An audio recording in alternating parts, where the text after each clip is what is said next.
Hello, तो अब start करते हैं अपने electric potential due to quarter पोल। ठीक है, तो उससे पहले हम जान लें कि क्वार्टर पोल होता क्या है।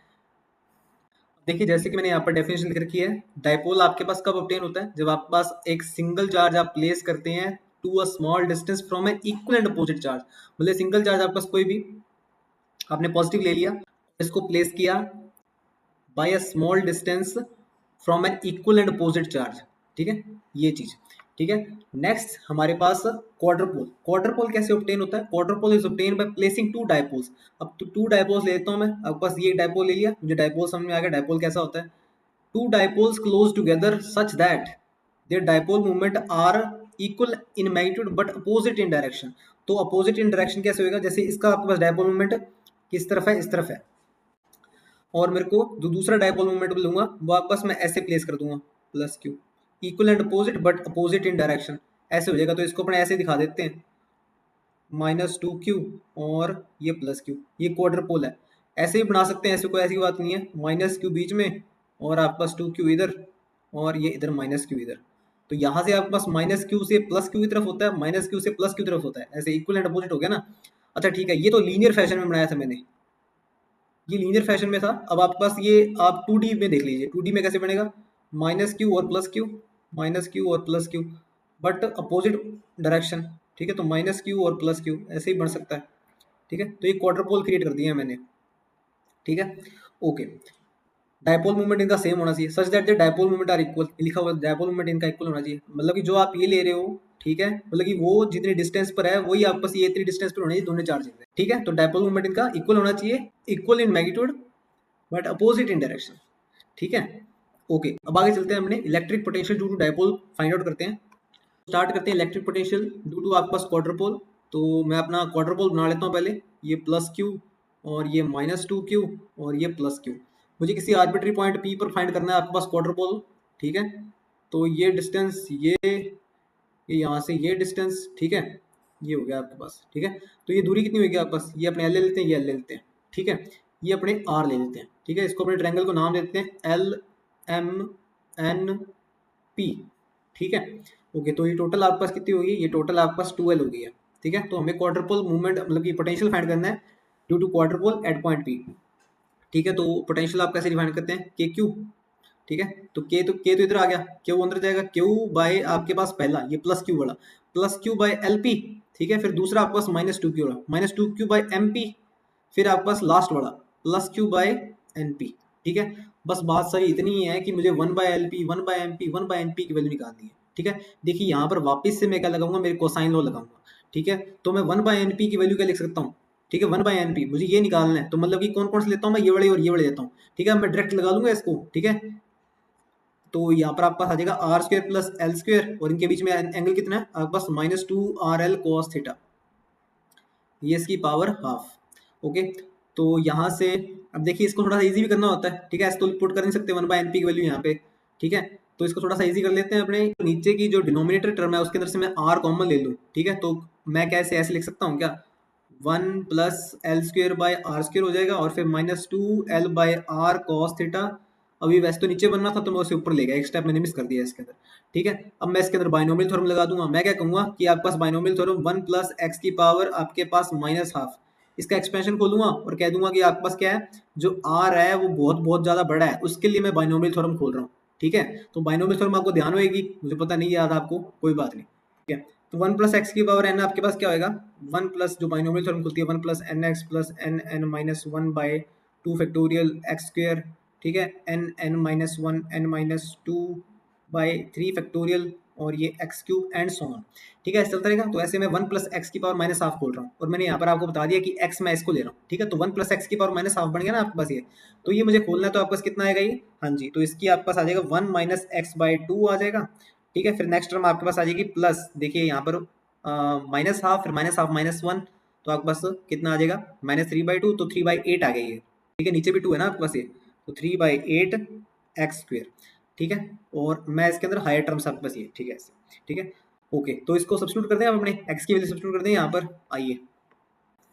तो आपके पास 1/NP क्या बन जाएगा, 1/NP मैं लिख सकता हूँ अब 1/R, 1/R बाहर पड़ा है मेरे पास, ये वन टर्म लिख दी मैंने। ओके, फिर x की वैल्यू पुट कर देता हूँ, एक्स की वैल्यू ये रही, तो मैं पुट कर देता हूँ यहाँ पर 1/2 यहाँ पर लिख के L square by R square minus 2 L by R cos theta, ठीक है। और फिर आपके पास ये 3/8 टर्म लिख लेता हूँ, 3/8 टर्म, और फिर इसके अंदर इसका ये x का होल स्क्वायर है, ठीक है। तो x के होल स्क्वायर में मैं आपको लिख लेता हूँ इसके अंदर 4L square by R square cos square theta. अच्छा, इसके ऊपर की टर्म लिख रहा हूँ मैं, इसके ऊपर की टर्म क्यों नहीं लिख रहा मैं, ठीक है, आपको बताता हूँ मैं। मुझे पता है यहाँ पर x का स्क्वायर होना था, तो x का स्क्वायर होता तो क्या आता, L4 की पावर r की पावर 4 होता, ठीक है। फिर आपके पास आता 4L square by R square cos square theta, जो कि मैंने लिख लिया है।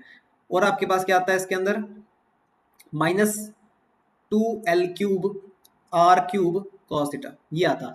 अब देखिए मैंने ये टर्म और ये टर्म मैंने नहीं लिखी है। क्यों नहीं लिखी है मैंने, क्योंकि यहाँ पर मैं ऐसे कह रहा हूँ कि r बहुत बहुत ज़्यादा बड़ा है L से। अब r बहुत बहुत ज़्यादा बड़ा है L से, तो ये L4/R4 तो बहुत ज़्यादा छोटा हो जाएगा, ये भी बहुत ज़्यादा छोटा हो जाएगा क्यूब बड़ा, ठीक है। पर यहाँ पर मैं इसको नेग्लेक्ट नहीं कर रहा इनके कंपैरिजन में, ठीक है। तो मैंने इसकी टर्म ये लिख ली है इसके अंदर, ठीक है। अब आगे प्रोसीड करते हैं अपने। तो 1/NP बन गया अब 1/R, और अंदर आपके पास चल रहा है 1, और फिर आपके पास यहाँ पर देखिए क्या बन रहा है L square by 2R square. तो यहाँ पर मैं लिख देता हूँ L square by 2R square, L square by 2R square, और अंदर आपके पास प्लस 2L, 2 से 2 कट जाएगा, L by R cos theta, ठीक है। और इधर आपके पास बन जाएगा 3/2 L square by R square cos square theta, ठीक है। ये टर्म बन जाएगी आपके पास। अब देखिए यहाँ पर मेरे पास L square by R square common आ रहा है, ठीक है। L square by 2R square ही कॉमन आ रहा है, तो यहाँ पर मैं लिख देता हूँ 1 plus L square by 2R square cos square theta 3 cos square theta, 3 cos square theta minus 1, okay, plus L by R cos theta, और बाहर 1/r है ही, तो ये मेरे पास 1/NP है। अभी तो मेरे पास 1/NP आया, अभी मुझे 1/LP भी निकालना है, 1/MP भी निकालना है, ठीक है। तो 1/LP आपके पास सिमिलरली मैं कह देता हूँ सिमिलरली, ठीक है। 1/LP देखिए सेम ऐसे ही आप लिख सकते हैं, सेम ऐसे रिजल्ट आएगा 1 plus L square by 2R square 3 cos square theta minus 1, बस यहाँ पर क्या आ जाएगा, प्लस की जगह माइनस आ जाएगा, L by R cos theta, ठीक है। तो 1/NP आ गया मेरे पास, 1/LP आ गया, और जो यहाँ पर आपके पास ये MP है ये आपके पास R है, तो इसको मैं 1/MP को लिख लेता हूँ आपके पास 1/R लिख लेता हूँ, ठीक है। अब देखिए मेरे पास ये भी आ गया, ये भी आ गया, ये भी आ गया, ठीक है। तो इन सबको मैं सब्स्टिट्यूट कर दूँ, आइए सब्स्टिट्यूट करते हैं इसको सबको। तो यहाँ पर मैं साइड में लिख देता हूँ 1/MP is equal to 1/R, और V था मेरे पास, देखिए बाहर इसके अंदर था K और अंदर था पहली टर्म मेरे पास Q, क्या था Q/NP minus 2Q/MP plus Q/ आपके पास LP, यही था ना। तो यहाँ पर जब मैं इसकी सारी वैल्यूज पुट कर दूंगा 1/NP 1/LP और 1/MP, ठीक है, तो आपके पास जो लास्ट में जो कैलकुलेशन करने के बाद जो टर्म बनेगी वो बनेगी आपके पास KQL स्क्वेयर ओवर आपके पास R³ and 3 cos square theta minus 1। तो ये मैंने पोटेंशियल निकाल लिया ड्यू टू आपके पास क्वाड्रपोल, ठीक है। ड्यू टू क्वाड्रपोल आपके पास ये पोटेंशियल बनता है। तो मतलब कि मेरे पास देखिए जैसे मैंने एक सिंगल मोनोपोल के लिए आपके पास पोटेंशियल क्या बनता है, proportional to inversely proportional to 1/R था, ठीक है। फिर मैंने आपके पास डाइपोल के निकाला था, डाइपोल के लिए आपके पास पोटेंशियल कितना था, V proportional to 1/R square था। अब यहाँ पर मैं देख रहा हूँ क्वाड्रपोल के लिए आपके पास पोटेंशियल कितना है, 1/R की पावर 3 है। तो मतलब कि पोटेंशियल कैसे वेरी कर रहा है, पोटेंशियल आपके पास वेरी कर रहा है प्रोपोर्शनल टू R की पावर n+1, ठीक है। तो ये चीज भी आप ध्यान रखेंगे, इंपॉर्टेंट बनती है ये। तो ये आपके पास क्या मोनोपोल का है, ये आपके पास डाइपोल का था, ये क्वाड्रपोल का था, ये मैंने आपको किसका बना दिया, मल्टीपोल्स का बता दिया। मल्टीपोल्स का आपके पास क्या होगा, V प्रोपोर्शनल टू 1/R की पावर n+1, ठीक है। जहां पर आपके पास इसमें ही बात कर रहा हूं मैं, जहां पर आपके पास जब n आपके पास 0 हुआ तब तो मैं यहाँ पर बात कर रहा हूँ मोनोपोल की, ठीक है। और जब n इक्वल टू 1 हुआ तब मैं यहाँ पर बात कर रहा हूँ डाइपोल की, और जब आपके पास n इक्वल टू 2 हुआ मैं यहाँ पर बात कर रहा हूँ क्वाड्रपोल की, और जब n इक्वल टू 3 हुआ मैं यहाँ पर बात कर रहा हूँ ऑक्टोपोल की, ठीक है। That's it. तो जैसे कि हमने पोटेंशियल निकाल लिया, ठीक है, तो अब हम इलेक्ट्रिक फील्ड निकालते हैं इससे, ठीक है। इलेक्ट्रिक फील्ड निकालने का तरीका आपको पता ही है, E इज इक्वल टू आपके पास माइनस डेल वी की फॉर्म से ही निकल जाएगा। और यहाँ पर जो मैं डाइवर्जेंस और यहाँ पर जो मैं ग्रेडियंट यूज़ करूँगा, ग्रेडियंट आपके पास स्फेरिकल पोलर कोऑर्डिनेट में यूज़ करूँगा। तो ग्रेडियंट आपके पास स्फेरिकल पोलर कोऑर्डिनेट में क्या था आपके पास, डेल ऑफ आपके पास V, यहाँ पर जो मैंने यूज़ किया था, तो इसको मैं लिखता हूँ R cap curl V over आपके पास curl R plus theta cap over R और curl V over curl theta. यहाँ पर मैं 5 टर्म नहीं ले रहा हूँ क्योंकि हम यहाँ पर आर और थीटा में डील कर रहे हैं, 2D में ही है आपके पास ये, ठीक है। तो आपके पास 5 टर्म लिखने का कोई मतलब नहीं बनता। तो जो ये हमारे पास पोटेंशियल आया है, इसको वन टाइम आपको आर के रिस्पेक्ट में डिफरेंशिएट करना है और फिर वन टाइम थीटा के रिस्पेक्ट में। तो आइए करते हैं ये काम। ये तो जो मेरे पास पोटेंशियल था वो था K Q L square over R cube 3 cos square theta -1, है ना। ये था आपके पास। ओके, तो इसको मैंने क्या करना है, curl V over curl R करना है, ठीक है। तो इसमें आपके पास ये टर्म तो सारी कांस्टेंट होगी, तो इसको अपने बाहर लिख देते हैं, K Q L square 3 cos square theta -1, ठीक है। और किसका होएगा आपके पास, curl over curl R 1 over R cube का, ठीक है।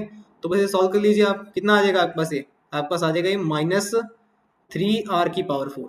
सो आपके पास curl v over curl R आपके पास बन गया K Q L square 3 cos square theta -1 और आपके पास ये माइनस का 3/r⁴, ठीक है।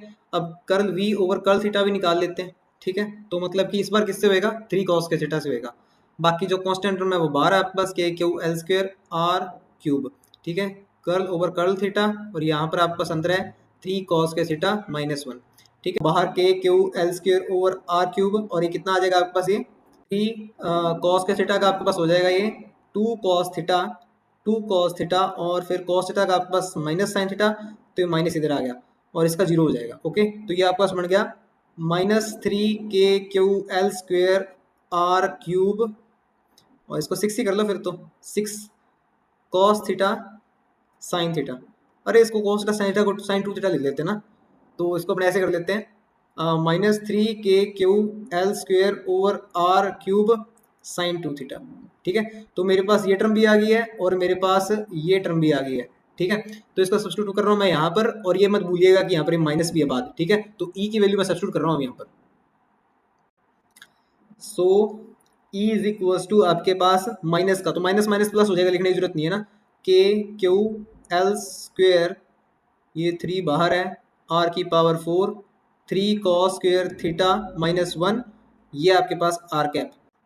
और ये दूसरी टर्म लिखने से पहले यहाँ पर आएगा थीटा कैप ओवर आर, तो यहाँ पर अपने लिखते हैं curl V over curl theta, ठीक है। तो यहाँ पर आपके पास आएगा माइनस माइनस प्लस हो जाएगा 3 K Q L square R cube sine 2 theta. Okay, तो इतनी टर्म आपके पास क्रिएट हो रही है, इलेक्ट्रिक फील्ड आपके पास इतनी आएगी, है ना।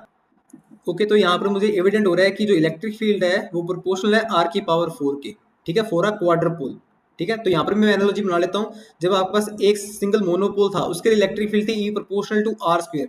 जब मेरे पास डाइपोल आया, डाइपोल आपके पास डाइपोल के लिए आपके पास इलेक्ट्रिक फील्ड कितनी होगी, डाइपोल की electric field 1 over R cube होगी, ठीक है। और फिर जब आपके पास क्वाड्रपोल आया तो इलेक्ट्रिक फील्ड आपके पास प्रोपोर्शनल टू 1 ओवर आर की पावर 4 हो जाएगी। तो ऐसी एनालॉजी लेते हुए मैं ऐसे कहता हूँ कि ऑक्टोपोल के लिए जो इलेक्ट्रिक फील्ड होगी वो आपके पास इनवर्सली प्रोपोर्शनल होगी 1 ओवर आर की पावर 5 के, ठीक है। तो यहाँ पर जो मेरे पास चल रहा है, आपके पास सीरीज चल रही है, वो आपके पास ऐसी चल रही है for the multipoles. Okay, thank you.